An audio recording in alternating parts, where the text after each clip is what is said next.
Hey everybody, it's Friday. That means it's time for another question and another answer with Ask Octopus. Today we're talking about disaster recovery. The question is, how can I set up disaster recovery? Your deployment pipeline is probably a pretty important process that you wouldn't want to be without in the event of like a network outage or some hardware failures. Let's look at some of the options for setting up disaster recovery for Octopus Deploy.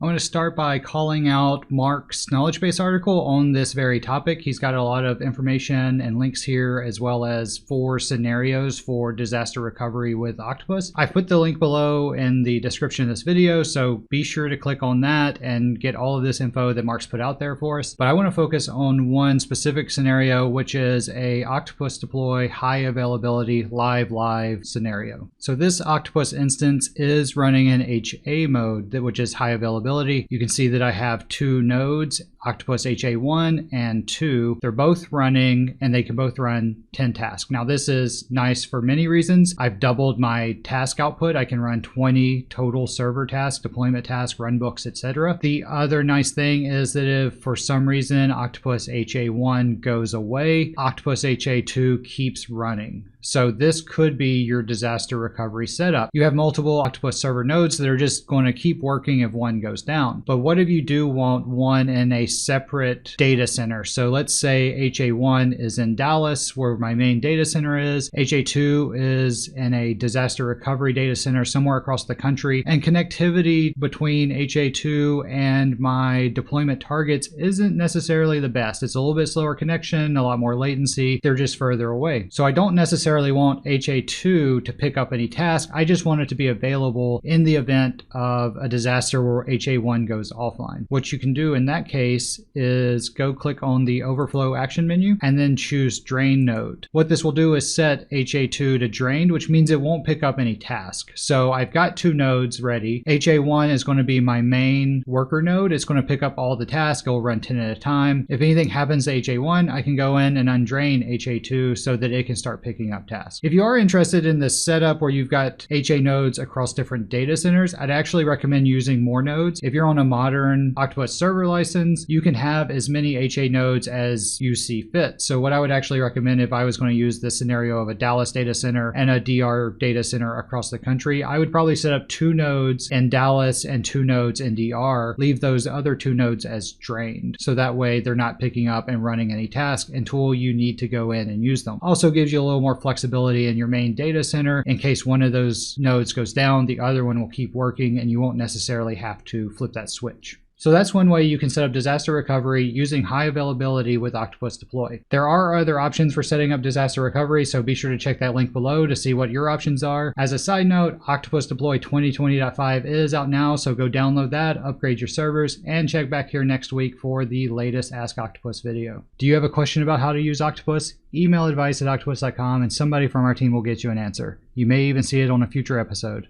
Thanks for watching. Happy deployments.